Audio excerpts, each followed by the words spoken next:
Τα λέμε αυτά έτσι να πάρουμε μια εικόνα για ακροατές μας και τηλεθεατές. Θα το δείξουμε όμως στο βίντεο που έχετε φέρει, αλλά νομίζω ότι πρέπει να τα πούμε και αυτά. Και είναι ένα τροπικό μέρος και αυτό. Έχετε ζέστη, έχετε βροχές απότομες, καιρικά φαινόμενα. Νερό θα υπάρχει σίγουρα πάνω πολύ. Υπάρχει μέρος που δεν έχει νερό. Μόνο... Υπάρχει ξηρασία δηλαδή. Ναι, στην Νότιο Μαδαγασκάρη έχει πρόβλημα με το νερό. Είναι πάρα πολύ δύσκολο γιατί έχει βροχή μόνο 2 μήνες του χρόνου και μετά έχει πάρα πολύ ζέστη. Και ξεραίνεται το νερό, Ναι, αυτό. Ξέχασα στην αρχή ότι και στη Μαδαγασκάρη υπάρχει πρόβλημα με το σχολείο. Με την εκπαίδευση. Ναι, και η εκκλησία μας, η αποστολή μας προσπαθεί να φτιάχνει εκκλησίες και μέχρι σήμερα έχουμε 8 δημοτικό σχολείο λειτουργεί. 8 δημοτικά σχολεία, ναι. Και έχουμε ένα γυμνάσιο λυκείο. Αυτά είναι μέσα στην Ιεραποστολή.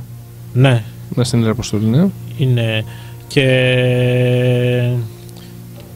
και από αυτά τα πρόβλημα με τα πείνα και τα παιδιά χάνονται τους γονείς τους και υπάρχει πάρα πολύ όρφανα παιδιά στη Μαδαγασκάρη. Είναι και το καθεστώς, όπως είπατε, δύσκολο καθεστώς. Ναι. Και ελπίζω θα ξεκινήσει αυτή τη δουλειά ο επίσκοπος μας στη Μαδαγασκάρη να φτιάχνει ένα ορφανοτροφείο. Κάνει μεγάλη προσπάθεια ο επίσκοπος με τη βοήθεια του Θεού και επίσης με τη βοήθεια, οικονομικά βοήθεια από την Ελλάδα για να γίνει πολυσιέργο. Επίσης δεν είναι μόνο για τα προβλήματα, υλικά προβλήματα, αλλά οι άνθρωποι στη Μαδαγασκάρη έχουν πιστεί. Αυτό είναι το πολύ σημαντικό. Διψάνε πολύ την αλήθεια, διψάνε πολύ τον Χριστό και έτσι έρχονται πολύ στην εκκλησία, βαφτίζονται, άλλαξαν τη πιστή τους στην αρχή να γίνουν ορθόδοξοι και να φανταστούμε από 1994 μέχρι σήμερα έχουν βαφτιστεί 15.000. Να σας ρωτήσω κάτι, το θρήσκευα των ντόπιων εκεί, του κόσμου που μένει εκεί στη Μαδαγασκάρη, είναι ακόμα με ειδωλολατρίες και τέτοια, τι έχουν εκεί, με μάγους και φυλές? 50% είναι χριστιανοί από τη καθολική και προτεστάντη και 50% είναι ειδωλολάτροι. Ναι. Υπάρχει μέρος στη Μαδαγασκάρη δεν γνώριζαν καθόλου τον Χριστό και η Ορθοδοξή Εκκλησία το 2005 είναι η πρώτη εκκλησία που ήρθε εκεί στο μέρος, στο Νότιο Μαδαγασκάρη. Δηλαδή αυτό σημαίνει ότι η Μαδαγασκάρη είναι ένα μέρος που υπάρχουν άνθρωποι που δεν γνωρίζουν καθόλου τον Χριστό και η Ορθοδοξή Εκκλησία τώρα στη Μαδαγασκάρη προσπαθεί να τους διδάξει, να τους γνωρίζει στον Χριστό, τον Θεό. Μάλιστα.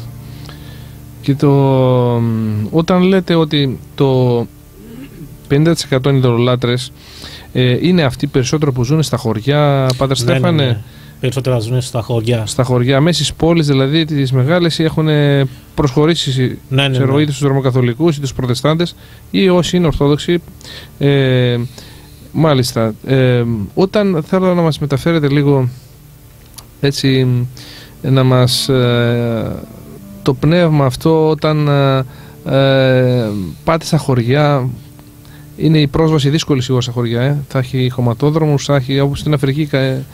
Ναι, λοιπόν, όταν πηγαίνετε για να επισκεφτείτε ένα καινούριο μέρος που δεν έχει γνωρίσει καν την Ορθοδοξία, πώς γίνεται, πείτε μας, πώς γίνεται η προετοιμασία, πώς πάτε εσείς Ιεραπόστολοι στα μέρη αυτά για πρώτη τελείως φορά, χωρίς να έχει ξαναπάει κανένας από εσάς? Πώς τα πλησιάζετε? Όπως είπαμε... Είναι επικίνδυνα καταρχήν? Η ζωή σας κινδυνεύει δηλαδή? Ναι, αλλά όπως είπαμε ότι η Αεροποστολή στη Μαδαγασκάρη είναι ταύμα. Γιατί, παράδειγμα, όταν ήμουν κάτω στη Μαδαγασκάρη, δεν ήξερα καλά την Ορθοδοξία, αλλά έχει ένα πνεύμα που μας βοηθάει, δηλαδή ο Άγιο Πνεύμα μας φωτίζει για να πούμε και στο χωριό τι να πούμε, τι να τους διδάξουμε. Και επίσης οι άνθρωποι στη Μαδαγασκάρη γίνονται Ορθόδοξοι έτσι, και ελπίζω είναι και ένα μεγάλο ταύμα. Έχει επικίνδυνη να πηγαίνετε με τα πόδια στο σκοτάδι, να πηγαίνετε 40 χιλιόμετρα, 40 χιλιόμετρα για να προλαβαίνουμε να κάνουμε τη Θεία Λειτουργία σε ένα μέρος. Ναι. Πάμε με λεωφορείο και μετά από τον δρόμο πρέπει να περπατάμε 30 χιλιόμετρα. Φτάσαμε εκεί στο χώριο εκεί που σταματάει το λεωφορείο και από εκεί πρέπει να περπατάμε 4 ώρες, 5 ώρες, 6 ώρες με τα πόδια και ξεκινήσουμε από εκεί στις 2 το βράδυ, 2 το πρωί και να φτάσουμε εκεί στις 7 για να προλαβαίνουμε τη Θεία Λειτουργία. Αλλά είναι έτσι να κάνουμε παράδειγμα, δηλαδή να κάνουμε την πράξη μας για να μπορούμε να ζούμε στην Ορθοδοξία. Αλλά για μας καταλαβαίνουμε ότι η Ορθοδοξία δεν είναι μόνο λατρεία, αλλά είναι και βίωμα. Έτσι μας δίδαξε ο Άγιος της Μαδαγασκάρου, ο Επίσκοπος Ιγνάτιος, ότι αν θέλετε να ζείτε στην Ορθοδοξία πρέπει να κάνετε την πράξη σας. Σε βίωμα. Και αυτό είναι πάρα πολύ, για μας είναι πάρα πολύ, δηλαδή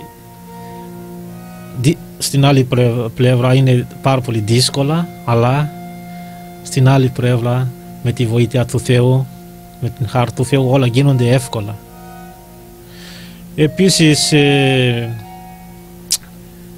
οι άνθρωποι που δεν γνωρίζουν καθόλου την Ορθοδοξία έρχονται και είπανε να μας πείτε τον Ευαγγέλιο, να μας πείτε ποιος είναι ο Χριστός, να μας πείτε ποιος είναι ο Θεός, για να μπορούμε να γίνουμε μέλη της Εκκλησίας. Έτσι μας ζητάνε και έρχονται πολλοί, στείλουν γράμμα εκεί στην Αποστολική Κέντρο για να έρθουμε εκεί στο μέρος που ζουν εκεί. Αυτά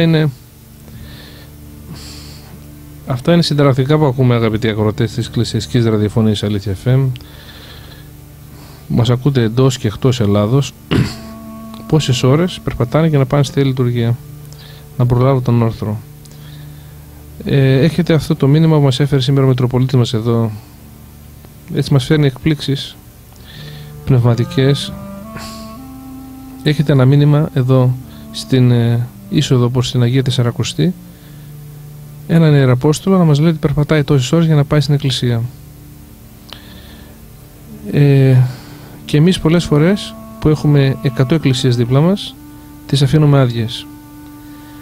Άραγε με τι τρόπο θα λογοδοτήσουμε στο Θεό?